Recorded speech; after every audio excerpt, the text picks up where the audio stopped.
distill something, when I extract something from it, it's kind of taking the essence or the spirit out of whatever it is I'm distilling.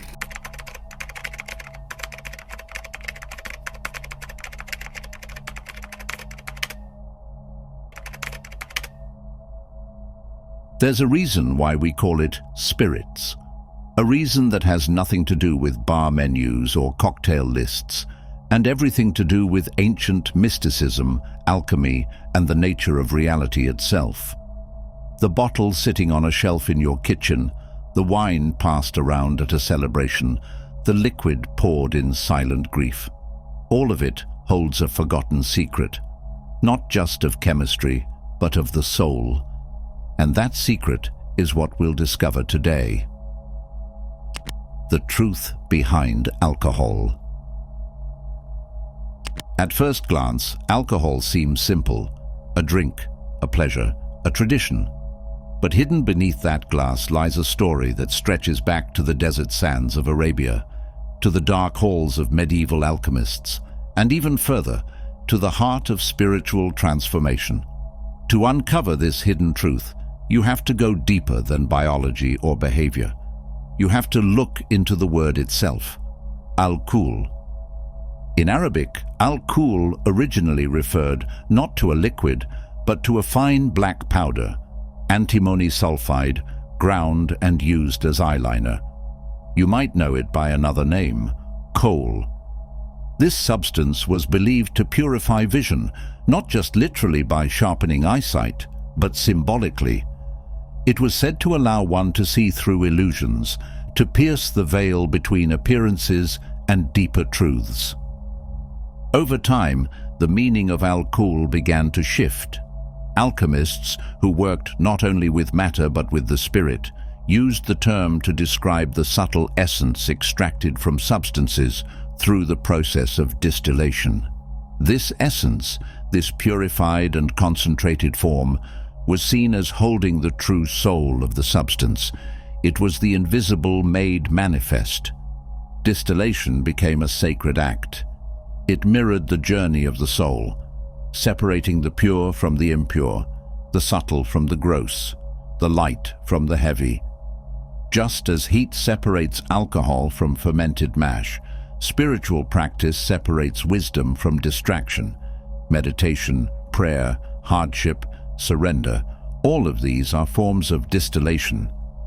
They burn away the unnecessary, leaving behind something refined, something whole. In this way, alcohol is deeply alchemical. It is a product of fire, of transformation. It is, in its original meaning, a spirit, captured and bottled. But here lies the paradox.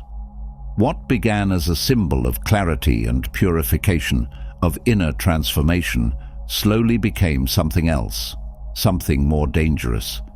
Because when that distilled essence, the spirit, was removed from its sacred context, it no longer pointed the way toward enlightenment. Instead, it began to mimic it. Alcohol, when used without awareness, offers the illusion of transformation. It makes us feel elevated. It quiets the thinking mind. It opens us up, temporarily, to emotion, to memory, to visions. It relaxes the ego's grip. For a moment, we feel freer, looser, more ourselves. In spiritual terms, these are the effects people seek through meditation or fasting. But the path of the spirit is meant to be earned, slowly, through discipline and awakening. When alcohol offers these states without the work, it can lead us astray. It becomes a shortcut, but every shortcut has a price. In many ancient traditions, there are warnings about false openings of the spirit. In Taoism, for example, there are teachings about energies that rise too quickly without guidance, leading to spiritual confusion or even illness. In some African traditions, especially among the Yoruba, there is the idea of Asha, spiritual life force, that can be misused or unbalanced if not treated with respect.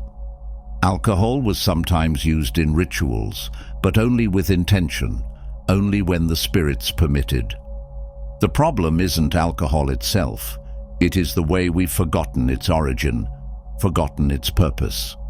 When used with reverence, alcohol can still serve as a doorway.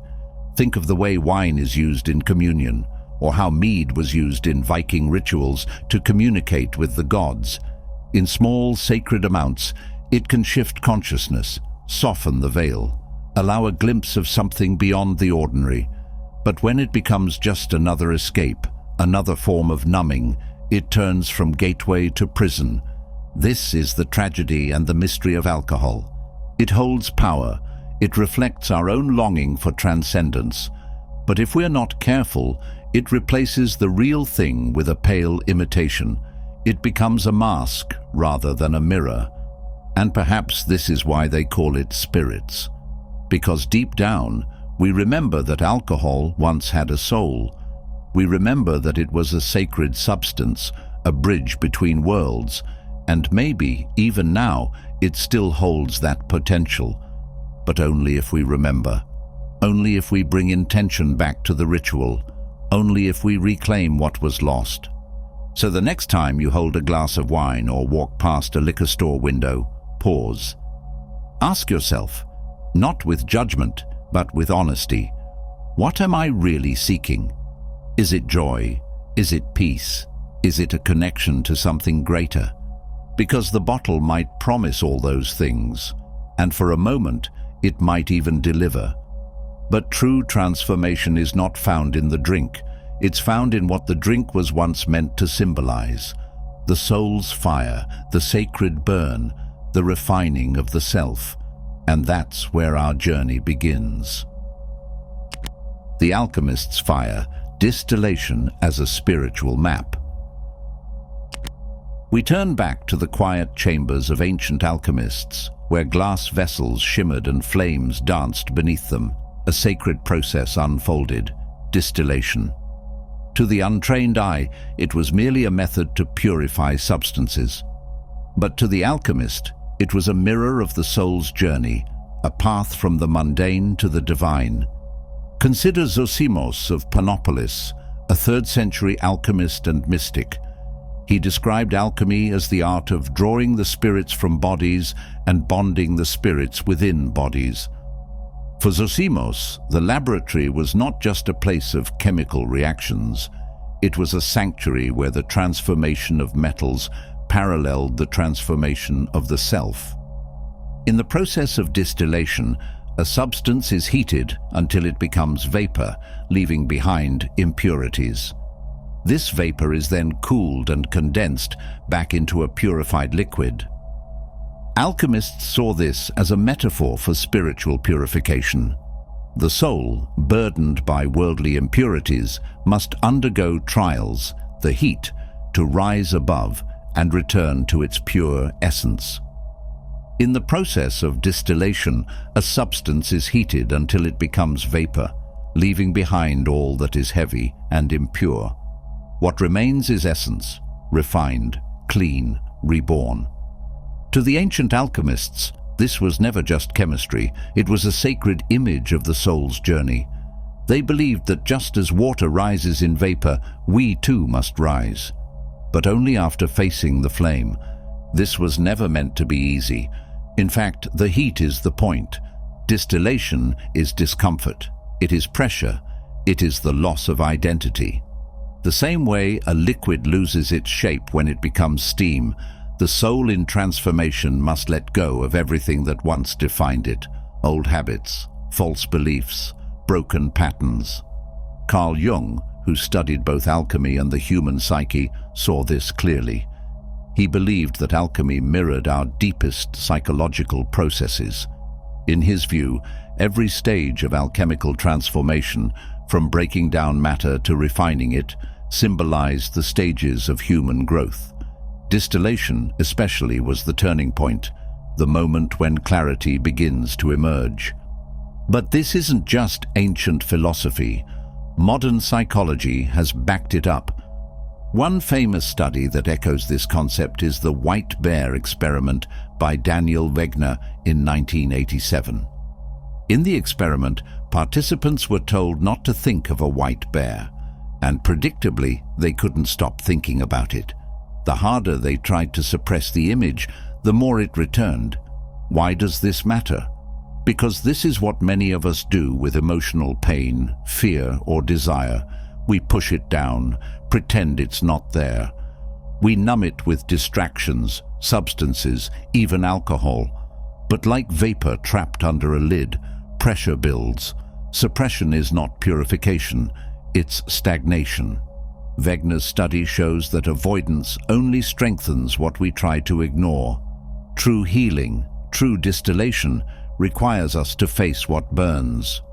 We must heat the soul, bring unconscious pain into conscious awareness.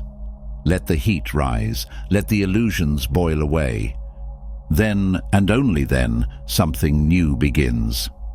The ancient alchemists called this vapor the spirit.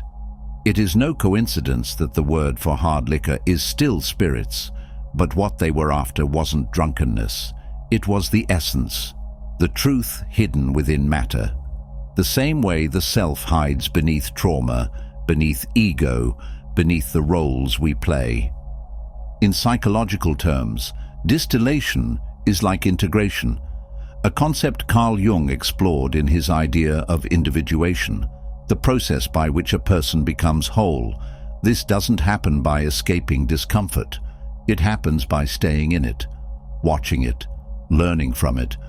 Much like the vapor must cool and return as something new, we too must return, not to what we were, but to something purer, the self refined by awareness. Not the false self we build to protect ourselves, but the real self waiting beneath it all.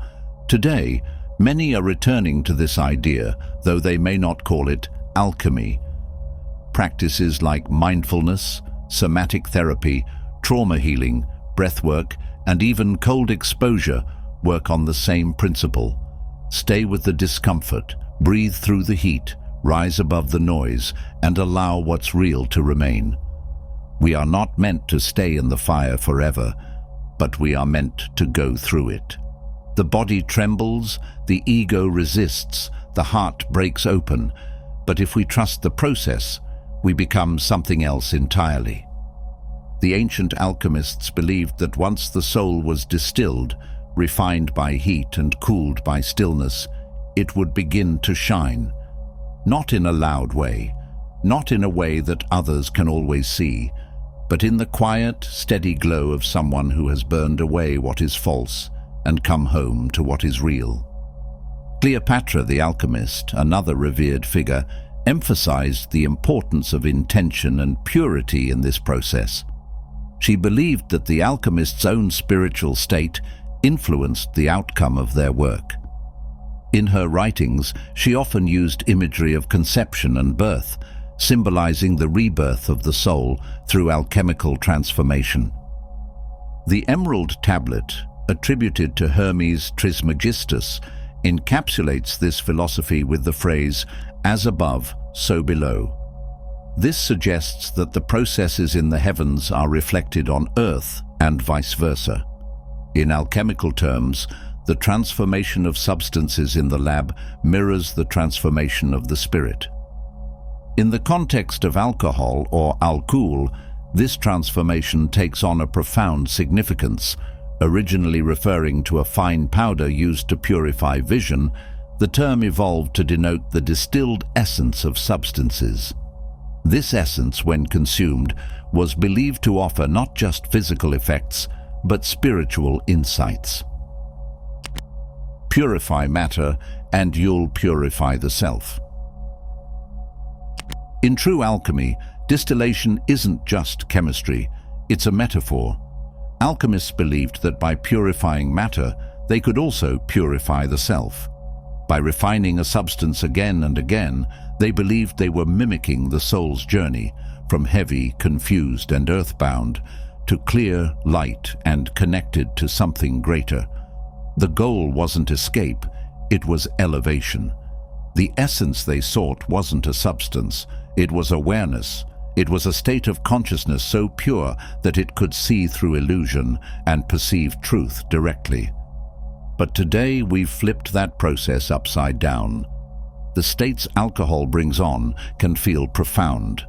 People laugh more, they cry more, they say what's been buried. But this release is temporary. It's like steam escaping from a pressure valve, not transformation, but momentary relief. In contrast, ancient spiritual practices like prayer, fasting, breathwork, and deep meditation don't just release the pressure. They change the container. They change you from the inside out. Spiritual traditions across cultures, from Sufis to Gnostics to early Christian mystics, understood that the soul is like a flame, a flicker of divine fire within us, always reaching, always yearning to reunite with its source. This flame is delicate. It feeds on stillness, truth, and intention. But alcohol, by its very nature, creates smoke. It clouds the light. It interrupts the signal. In energetic terms, many mystics describe the body as vibrating at certain frequencies. Higher emotions, love, gratitude, peace, resonate with lightness and clarity. Lower ones, fear, anger, guilt, drag the spirit downward. Alcohol, despite its ancient power, often drags us down when used carelessly. It slows the vibration of the mind and body, making it harder for the soul to reach those finer, higher realms where spiritual insight lives. In that lowered state, something strange happens. We feel disconnected, but we think we've expanded. We feel free, but we're just unanchored, like a balloon cut loose from a child's hand, drifting not toward the heavens but simply lost. And this illusion is dangerous, because for a moment it does feel like transcendence. The ego loosens, time slows, thoughts stretch into strange shapes. But this is not the clean, clear insight of meditation. It's not the radiant quiet of prayer. It's not the expansion of the third eye opening like a lotus in the dark. It's a simulation, a spiritual counterfeit that mimics the outer signs of awakening without the inner shift. This is why mystics across time warned of false doors. One such warning comes from the teachings of the Essenes, a mystical sect believed to have lived in ancient Judea. They taught that the body is a temple and the mind is its altar. Anything that pollutes the temple dulls the voice of God within. The pineal gland, what many now call the third eye, was thought to be the lamp inside this temple, shining light on both the seen and unseen worlds. Modern science has confirmed something curious. Alcohol impacts the pineal gland, not just once, but especially with repeated use. This small gland, tucked deep in the center of the brain, plays a major role in regulating sleep, circadian rhythm, and certain hormones. But in mystical traditions, it does something more. It's believed to be the gateway to intuition, to dreams, and to spiritual perception. When we regularly consume alcohol, we slowly shut this gateway. The dreams become fuzzier, the inner guidance becomes harder to hear.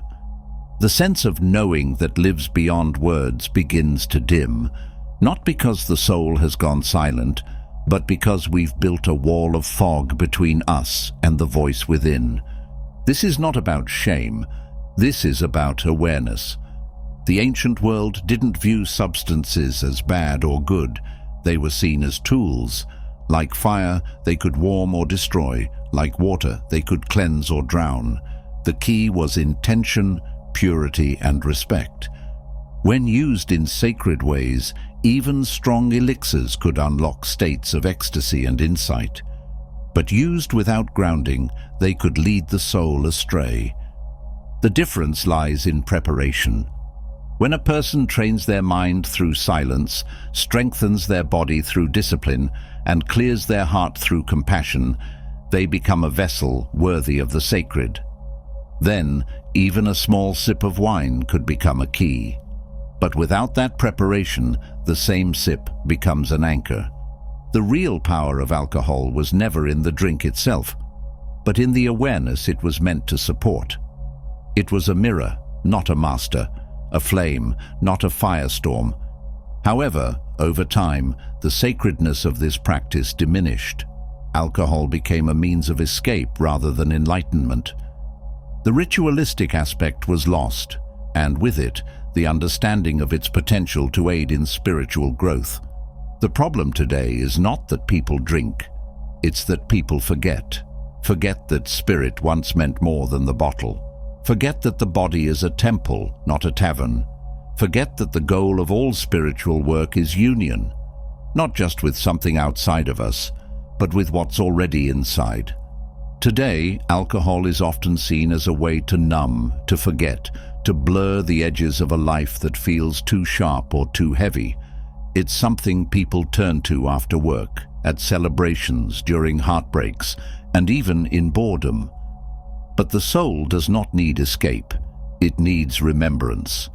And maybe, just maybe, the original purpose of spirits wasn't to help us forget, but to help us remember, to taste, even briefly, the fire we already carry, to see for a moment beyond the walls of our daily life, and recall that we are more than bodies. We are light, we are consciousness, we are connection. In the next part, we'll explore how the ancient priesthoods, especially in Egypt and Mesopotamia, used fermentation and distillation not just to create potions, but to encode spiritual truths. We'll look at their rituals, their symbolism, and what it means that even they called these drinks spirits. Because what if the word itself was always trying to tell us something? The Shadow Gate. To understand what we've lost, it helps to look at a nearly forgotten belief from the pre-Islamic Middle East, specifically the mystical sects that believed certain substances, when prepared correctly, could open what they called the Shadow Gate. This gate wasn't a physical door, but a threshold in consciousness. It was said to exist between waking and dream states, and those who crossed it could speak to spirits, receive visions, and even gain knowledge that didn't come from books, but from somewhere deeper, what some today might call the collective unconscious, or the Akashic field. The initiates of this practice didn't drink for fun. They drank in silence. They drank while meditating, while chanting low prayers, or sitting in total darkness. And the drink wasn't just alcohol. It was carefully distilled with herbs, minerals, and sometimes even ashes of sacred plants. The goal wasn't intoxication. The goal was expansion. One obscure text, referred to by modern researchers as the veil of the grey flame, describes how the preparation of these substances was meant to mirror the inner preparation of the soul. He who has not first distilled the bitterness from his own heart, the text says, should not drink of the elixir, lest the spirits show him only what he already is. In other words, if your heart was full of anger, fear, or confusion, those emotions would be magnified. But if you approached the spirit with peace and respect, it would lift the veil. This idea that alcohol can reflect or even magnify your inner state is not just a poetic metaphor. It's something modern psychology has echoed. Carl Jung, for example, warned of what he called unearned wisdom, spiritual experiences people seek without proper grounding. He believed that trying to reach the divine too quickly or without inner work could be dangerous. It's no coincidence that Jung compared the alchemical process to the individuation of the soul. He saw the alchemist's fire as a map for human transformation. But what happens when this fire is used carelessly? When it becomes just a way to escape rather than evolve? That's where we are today. The alcohol most people consume is stripped of its ritual. There's no preparation, no reflection, no intention. The shadow gate is still there, but we don't see it anymore. We pass through it without knowing. And because we're unprepared, what could have been a revelation becomes confusion, sadness, or even addiction. In many traditional cultures, this is still understood. Among some West African tribes, for example, There's a belief that alcohol is a spirit mirror. In certain initiation rites, a small amount of distilled palm wine is offered to the ancestors before being drunk. The idea is that the ancestors, who live just on the other side of the veil, can speak through the spirit of the drink, but they only speak if they're invited with respect. If not, they remain silent. Or worse, they bring chaos. This idea that the spirit of alcohol can bring either clarity or chaos depending on how it's used is ancient but not outdated, and perhaps, now more than ever, we need to remember it. We live in a time where everything sacred has been made casual. Sacred words have become slogans. Sacred substances have become products, and the sacred self, the deeper soul inside us, has been buried under distractions. But alcohol, if used with care, can still be a doorway. It begins with remembering that everything distilled, everything purified, is meant to reveal something. In alchemy, this was the whole point, to strip away what was impure, what was heavy, until only the essence remained. And the essence, they believed, was divine. Imagine this. You sit alone in a quiet room. You hold a small glass of wine or a drop of a clear spirit. Before drinking, you pause. You set an intention. You ask yourself, what do I want to see? You breathe slowly. You close your eyes. You taste, not to forget, but to remember. Not to escape, but to enter. You are walking the same path the ancients did. You're using fire not to destroy, but to transform. You're inviting the sacred back into a world that's forgotten how to recognize it. This doesn't mean alcohol is the only way, or even the best way. It's simply one way, one mirror, one symbol of something deeper that lives in all things, this longing to become whole again, this longing to rise like vapor and return to something pure. It is not a path for everyone, but for those who feel called to remember, called to look beyond the bottle and into the fire that made it. There are lessons still hidden in the old ways. The teachings aren't gone, they're just buried. But like all truths, they wait patiently. They wait for the right question, the right moment, the right soul to ask, what was this meant to be? And when that question is asked, not from a place of shame, but of curiosity, the spirit answers, sometimes in whispers, sometimes in dreams, sometimes in the flicker of a memory long forgotten, but it answers. Power of drunkenness. Throughout history, various cultures and notable figures have explored the use of intoxicating substances as a means to enhance spiritual experiences and connect with the divine. These practices, often rooted in ritual and symbolism, reveal a complex relationship between altered states of consciousness and spiritual enlightenment. In many cultures, including the Greek, Egyptian, and Vedic traditions, intoxicants were once used under strict ceremonial circumstances.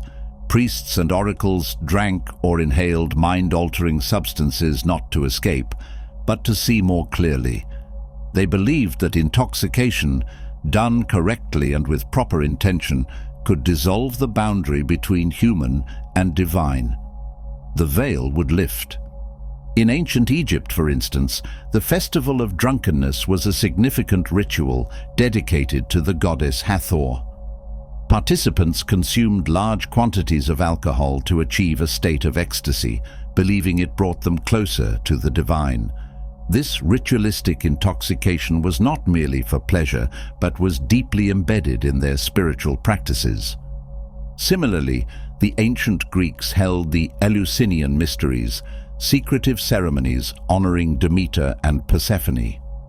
While the exact details remain unknown, it's believed that participants consumed a special potion called kykeon, which may have contained psychoactive substances. This beverage was thought to facilitate visions and profound spiritual insights. In the realm of philosophy, figures like Charles Baudelaire viewed intoxication as a pathway to transcendence.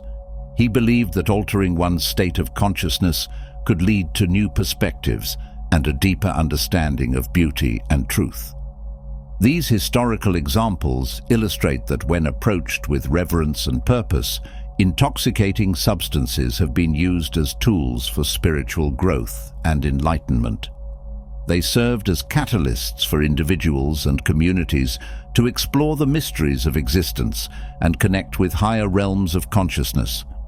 However, we need to recognize that the context and intention behind the use of such substances play a crucial role in their impact. Without the framework of ritual and spiritual guidance, the use of intoxicants can lead to escapism rather than enlightenment. The challenge lies in discerning the fine line between using these substances as sacred tools and falling into patterns of misuse. In modern times, there's a resurgence of interest in the spiritual applications of certain substances, particularly in controlled settings like guided psychedelic therapy.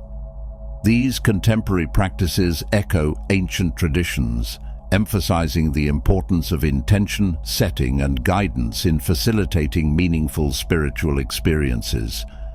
Ultimately, the historical use of intoxicants in spiritual contexts underscores humanity's enduring quest to transcend ordinary consciousness and connect with the divine.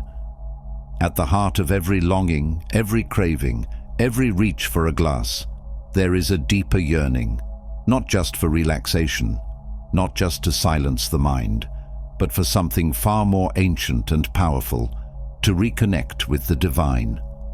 The real reason alcohol has stayed with us for thousands of years isn't just because it's intoxicating. It's because somewhere, deep inside, we remember what it once meant. It was never just a drink. It was a symbol, a ritual, a sacred substance used by those who wanted to go beyond the veil of the everyday and glimpse something eternal. In temples, in caves, in secret halls, mystics and seekers sat around fires or altars, not to numb their senses but to sharpen them, to unlock the doors between this world and the one just behind it. For example, in the Vedas, the sacred texts of ancient India, there is mention of a mysterious drink called soma. This divine elixir was said to grant immortality, insight, and union with the gods. It wasn't taken lightly. It was revered, honored, and used only during sacred rituals. Why else would people across all times, places, and beliefs reach for something that alters the mind? What are we trying to touch when we loosen our thoughts and let the ego slip away? Why do we find comfort in the warmth of a drink, the slowing of time, the loosening of the tongue? A great story to illustrate this took place in 1789. The year was 1789. The French Revolution had begun, and with it, the world would change forever. But in the middle of the chaos, politics, war, and rebellion, there was something else happening, something hidden under the surface. France at the time was full of pain. The people were starving. The rich held power. The church controlled belief. The old ways were collapsing, and a deep emptiness was spreading through the land. Many turned to alcohol. Wine, once used in sacred rites, had become a daily escape. Taverns were packed. Bottles replaced prayer. But underneath the drinking, something else stirred, the desire for truth. And in that hunger, a strange movement rose.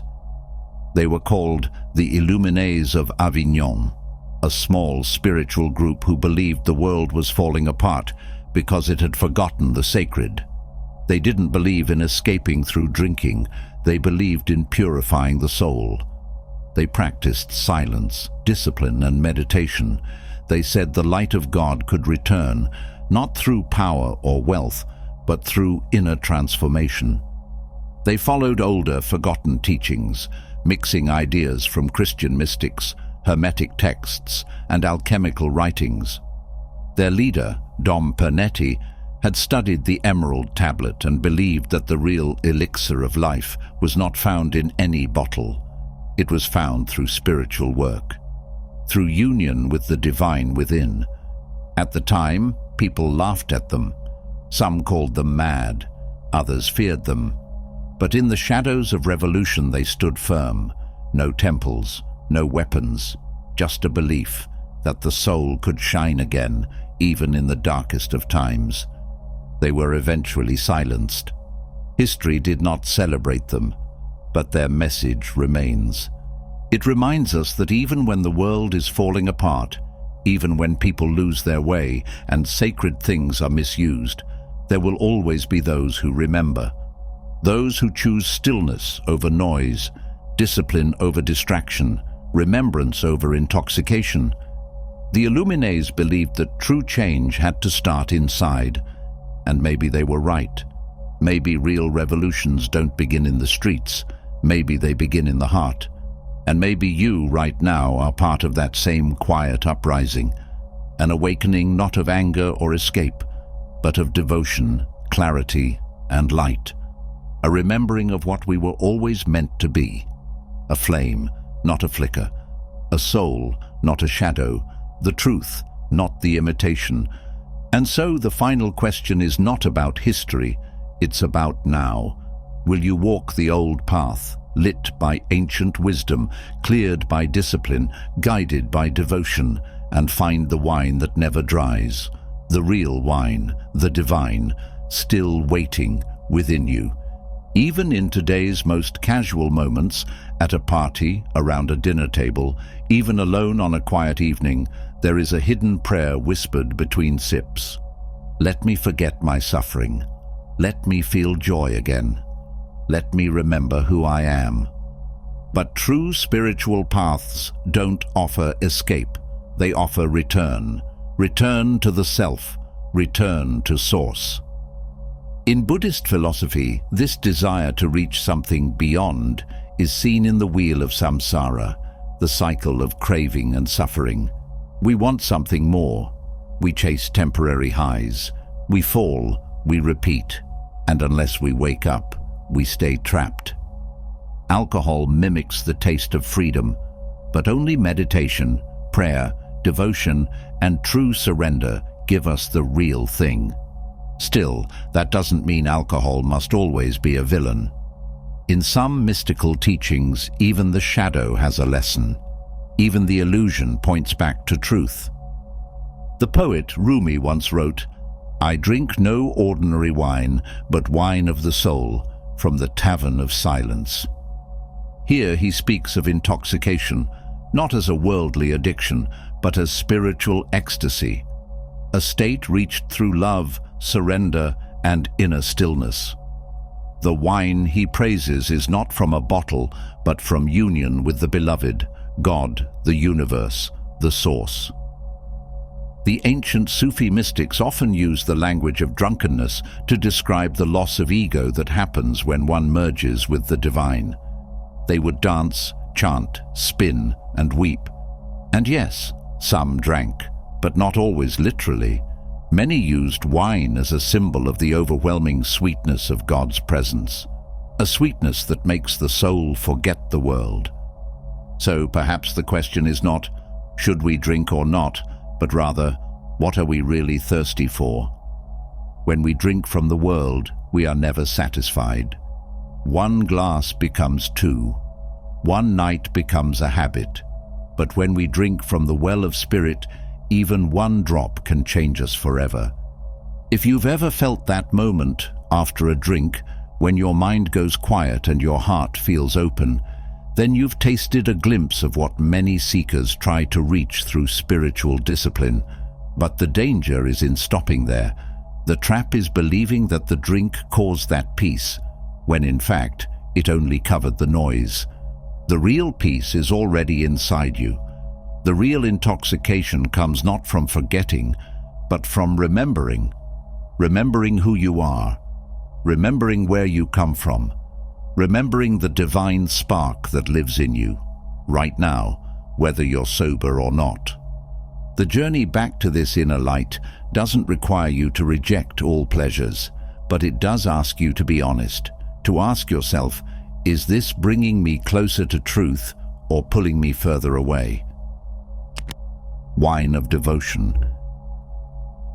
This takes us to reality.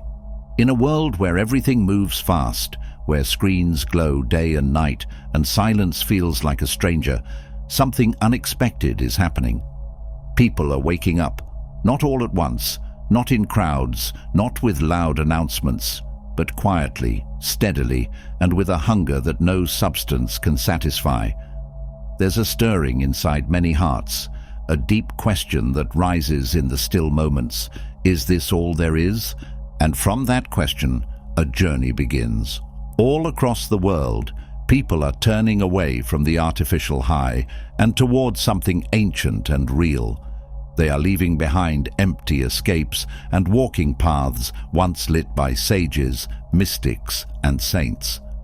They are not chasing intoxication anymore. They're searching for clarity. Not distraction, but direction. Not forgetfulness, but remembrance. Because the truth is, something in us remembers. We remember that there was once a way to feel connected, not just to others, but to the whole universe.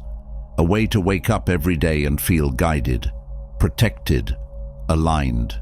There are echoes of this knowledge in every tradition, in the yogi sitting beneath the tree, in the monk chanting before sunrise, in the Sufi spinning under the stars. There is no alcohol in their temples, no intoxication in their devotion, but there is ecstasy, and it's deeper than any bottle could ever give. The ancients knew something that the modern world forgot. True elevation doesn't come from adding more, but from removing the layers that block our light. In the Vedic tradition, the word tapas means heat or inner fire. It refers to the burn of discipline, the kind that melts away illusions. It's not easy, but it's pure, and it's powerful. The Buddhists speak of the middle way, a path between indulgence and denial, where wisdom grows and suffering fades. It's not about avoiding life, but about seeing through its games. Mystics like Rumi wrote of a wine that doesn't come from grapes, but from love itself. "I got drunk on the wine of love," he said. "Such intoxication is beyond explanation." And today, these teachings are finding new voices. You see it in the woman who wakes at dawn, not to check her phone, but to sit in silence, letting her breath lead her to the divine. You see it in the man who used to numb his pain with drink, now fasting during the full moon, chanting names older than language. You see it in the artists painting mandalas, the children singing mantras, the elders returning to sacred texts with tears in their eyes. These are not fantasies, these are facts. It's happening now. Even in the middle of city noise and endless deadlines, people are reclaiming the real work, the inner work. They are turning everyday life into a spiritual practice. They are waking up not by accident, but by effort, by intention, by surrender, because something inside us knows we were made to rise. And no substance, no matter how ancient, no matter how sacred its roots, can take us there unless the intention is pure. That's what the old alchemists were trying to teach. That's why the early uses of alcohol weren't for escape, but for sacred contact. It was ritual, controlled, contained, surrounded by prayers, symbols, silence. It was meant to open a doorway to the divine, not replace it. But once the ritual was lost, so was the meaning. Now modern seekers are bringing the ritual back, not through drinking, but through devotion. They light candles with intention. They write prayers in journals. They walk barefoot on the earth to remember what it feels like to be real. They speak affirmations, but more importantly, they listen. Because divine remembrance isn't just about talking to something greater, it's about being with it. And here's the secret that's often forgotten. You don't need to go far to find the divine. You don't need to travel to a mountaintop or visit a holy site. You only need to go inward. The temple is inside you, always has been. But like any sacred space, it gets dusty, covered in doubt, pain, fear, distraction. And so, Instead of reaching for something outside of yourself, you must begin to clear it out, slowly, gently, with daily practice. That's what devotion is. Devotion is choosing every day to remember, to return, to reconnect, whether through prayer, meditation, chanting, dance, or even mindful silence. It's a bridge back to your source. It's not performance, it's not perfection, it's presence. And in that presence, something begins to shift. You begin to notice that the things you used to chase no longer satisfy. You begin to see through the illusions you once believed. You begin to feel guided, not by outside voices, but by the whisper of your own soul. That's how awakening begins, not in a flash of lightning, but in the gentle cracking of the old shell, in the quiet moment when you say, "There must be more than this," and start walking a different way. Even now, in the age of algorithms, chaos, and convenience, it is possible to awaken. It is possible to feel the divine move through you, to drink from a higher source, to become so full of peace that you no longer crave escape. You no longer need to be distracted because you've finally remembered what it means to be here. This is not theory, this is a living truth, and you are invited into it. You don't need to be perfect. You don't need to know everything. You just need to begin. One breath, one intention, one step, because the flame is still burning, the ancient path still exists, and the real wine still waits, quiet, patient, eternal. I hope you enjoyed the video. If you did, don't forget to subscribe to the channel. Thanks for watching.